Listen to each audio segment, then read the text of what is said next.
Quand tu vieillis, c'est les autres qui te le font sentir et savoir sans même te le dire clairement. Et c'est une histoire de perception finalement. Récemment, je buvais un verre avec une fille beaucoup plus jeune que moi. Et je lui ai fait un regard de beau gosse, qui pour moi est un regard de beau gosse. Sauf que c'est juste histoire de perception. Moi, j'ai fait mon regard que j'ai pratiqué pendant des années, tu vois. Sauf que mon visage, il a un peu évolué, tu vois. J'ai trinqué, je lui ai fait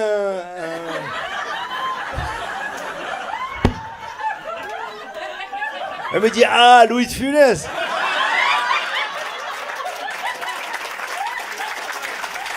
J'étais dans un restaurant aussi à Paris il y a quelques temps. Je suis en train de dîner seul. J'adore ça, je dîne seul. Et il y a un mec à côté de moi, il est au téléphone. Et il dit, non mais il va m'entendre Fabrice, tu vas voir, non mais il va arriver là, je dîne avec lui, je vais le déglinguer le gars, il a pas le droit de faire ça, d'abord il me met pas dans la boucle, c'est moi qui fais tout le boulot, putain mais quel connard, tu vas voir, mais là je suis déchaîné, attends qu'il arrive, tu vas voir, t'inquiète pas, ça, il arrive, je te laisse. Et là il y a le gars qui arrive, tu vois. Et il lui dit, ça va Fabrice il s'assoit. Et moi j'attends qu'il le déglingue. Et je n'arrive pas à ne pas vivre. C'est-à-dire que je ne peux pas dîner tranquille. Je suis là, je dis... Allez. Et je regarde Fabrice, je lui dis... Bah, tu déglingues. J'ai plus de patience. J'ai plus envie de prendre du temps parfois. Je suis gentil, mais il y a une dame l'autre jour dans la rue, elle me dit... Oh là là, Gad Elmaleh, on a un ami en commun. Je dis, qui? Et là, elle me dit, c'est le... et elle oublie, je sens qu'elle... Et moi, je suis dans la rue, j'ai 2 enfants, j'ai une vie, tu vois.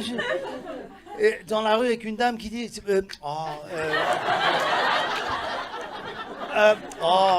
avec son mari, elle lui dit, mais enfin, chérie... Et moi, je dis, madame, c'est une équation à trop d'inconnus, tu vois ce que je veux dire? Vous vous rappelez pas, moi, je sais pas de qui vous parlez. Moi, je vous connais pas, vous me connaissez pas, votre mari, il a pas envie d'être là. Et elle me dit, mais si, il est décédé l'été dernier. Le gars, tu l'as tué 2 fois. Non seulement il est mort, Mskin, tu te rappelles même pas. On peut parler de la mort, on peut rire avec la mort, les amis. Hein, ça fait du bien. Ça t'est déjà arrivé dans tes contacts de passer sur le nom de quelqu'un qui est décédé et t'es tenté...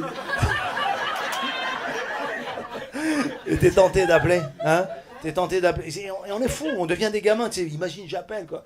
Et t'as peur, mais t'as peur de quoi, en vrai? Tu crois quoi qu'il va faire? Alors? Je peux pas parler trop fort. Moi, je pense qu'il faut rire avec la mort, ça nous permet vraiment de désamorcer. J'ai un copain qui est venu me voir récemment, il m'a dit qu'il avait perdu son père, paix à son âme, certes, c'est triste. Et ils ont prévu de l'enterrer dans son pays d'origine. C'est ce qu'ils voulaient, quoi.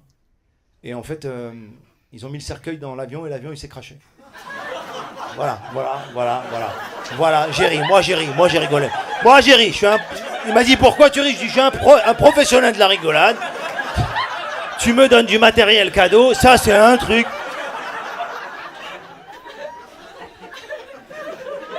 Je lui ai dit, t'es le seul mec au monde qui a eu un membre de sa famille dans un crash aérien et qui peut dire, heureusement, il était déjà mort.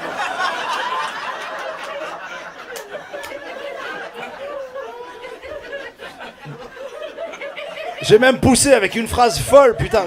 Je sais pas comment ça m'est sorti, j'ai dit, cela dit, il vaut mieux qu'il meure mort.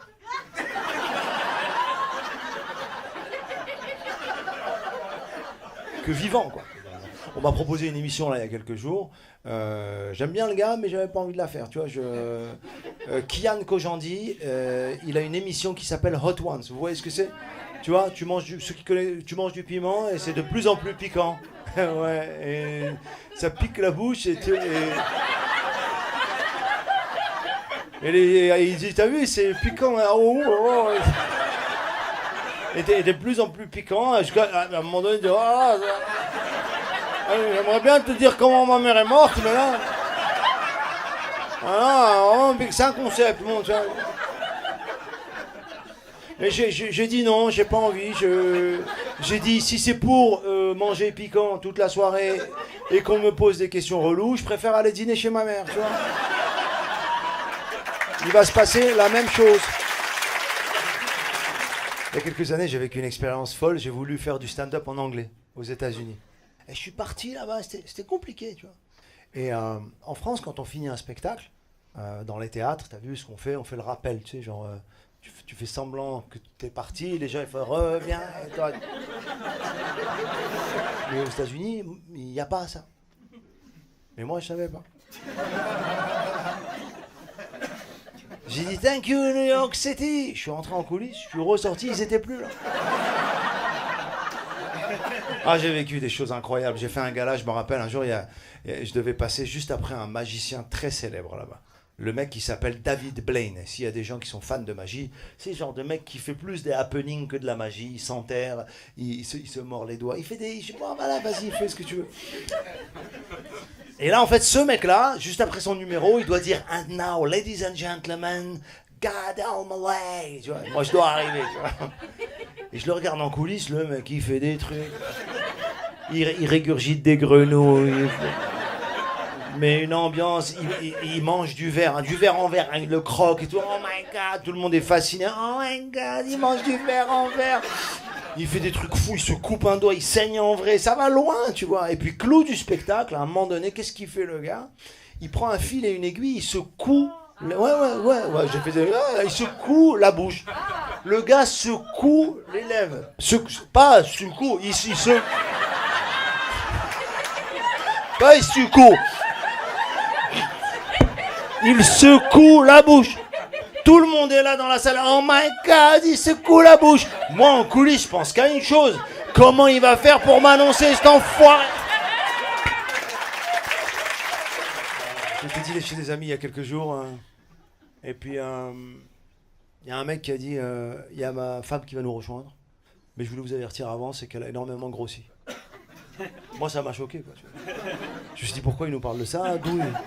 D'où il nous mêle... Enfin, je veux dire, c'est ta responsabilité, ta femme a grossi. Gère ta femme, gère toi, qu'elle se gère, tu vois. Et puis en plus, depuis quand on juge les gens sur leur apparence physique? T'es d'accord avec moi? On stigmatise pas les gens sur... Enfin, c'est ce que je pense, tu vois. C'est débile. Enfin, moi, c'est ce que je pensais, avant qu'elle arrive. Écoute-moi bien, elle est arrivée, j'ai dit heureusement, il nous a prévenus. J'ai fait cette blague récemment, pendant un show, il y a une dame qui m'attendait à la sortie du théâtre, elle m'a dit j'ai pas aimé cette blague. Vraiment, c'est vraiment dur ce que vous dites par rapport à cette dame. Je dis mais je me moque pas d'elle, je me moque du mec et sa bêtise de préciser ça sur sa femme, c'est lui qui est con. Et je dis, vous savez, la dame en question, elle est au courant. Ouais.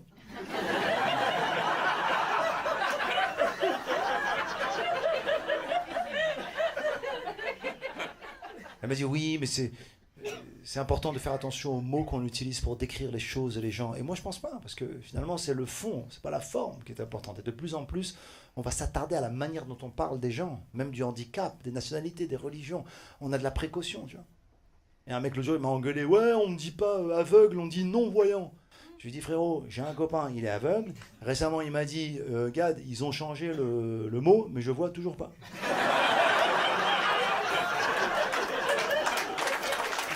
J'ai un cousin qui est gay. C'est pas ça la blague, hein. C'est quoi ces réactions? Un cousin qui est gay et qui vit à Strasbourg. Toujours pas ça.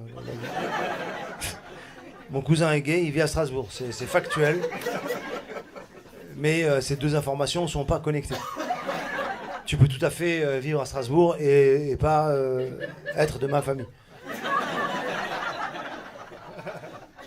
Mais mon cousin, il est gay à Strasbourg. Enfin, il est gay partout. Il est gay que dans une ville. Il n'y a pas des sexualités, enfin, il n'y a pas des orientations sectorisées. Genre, il est gay à Strasbourg, il arrive à Paris, ouais, il y a des meufs. Non, pas du tout. Il est gay partout, c'est un gay enfin, il est gay dans tous les endroits, où il va. Il est gay, il peut être gay à Marrakech, il peut être gay, il se déplace et Voilà, c'est pas, je juge pas, c'est.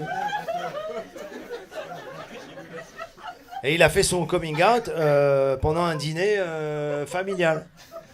Famille de tradition judéo-marocaine. Il a choisi le repas du vendredi soir pour. Écoute-moi bien, je te jure, sur la tête de ma mère, j'ai jamais vu ça, la réaction de ses parents, c'est un truc. La mère a aboyé. Écoute-moi. Non mais c'est un level de. Il a dit. Le père s'est mis sous la table, il a fait semblant d'être décédé. C'est quoi notre culture à un moment donné? À quel moment on est à l'écoute? Et moi je me suis posé la question, je me suis dit, imagine, moi ça m'arrive, tu vois. Après je suis pas gay, nulle part, mais c'est pas. Enfin, je suis même pas, c'est pas une question d'un endroit, je suis pas gay, j'ai rien, je m'en fous. Parfois, c'est pas que j'aurais pas. Des fois, c'est pas.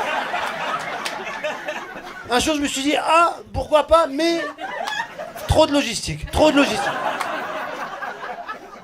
Parfois, je me suis dit, il y a eu des moments de ma vie où je dis, ouais, bah, allez, on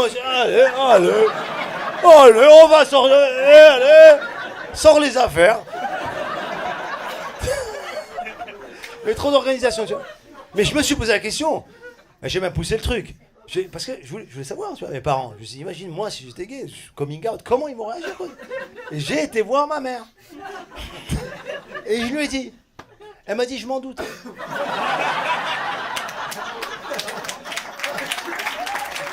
Ça fait 30 ans que je fais de la scène, et ça fait 30 ans que le public me dit ce qui est bien avec vous, Gad, c'est que vous dites jamais de mots grossiers, vous parlez jamais de sexe. C'est pour ça qu'on peut venir vous voir en famille, et on n'est jamais embarrassé. Mais... Sauf que moi, ça fait 30 ans que j'ai envie de parler de ça. Et j'ai des anecdotes, Même ce soir, j'ai un petit peu envie d'en parler, mais j'ose pas. Ok, ça va, ok. Ok, ça va, t'as pas besoin de...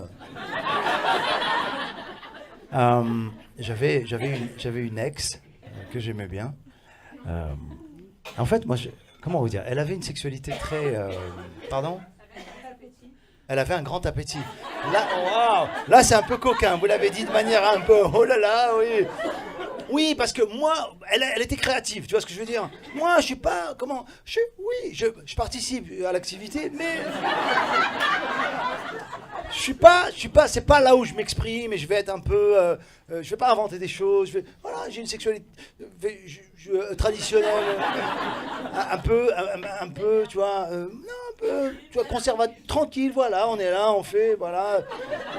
Elle, non, elle venait avec des sacs, avec du matos dedans. Écoute-moi bien, mes potes d'enfance, ils l'avaient surnommé Kiloutou.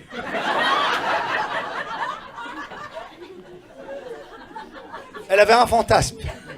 J'ose pas. Ah, je vous dis, elle voulait.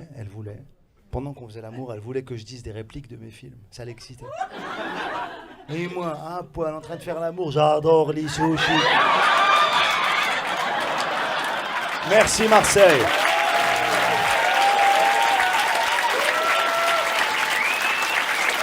Merci Marseille, merci. Waouh.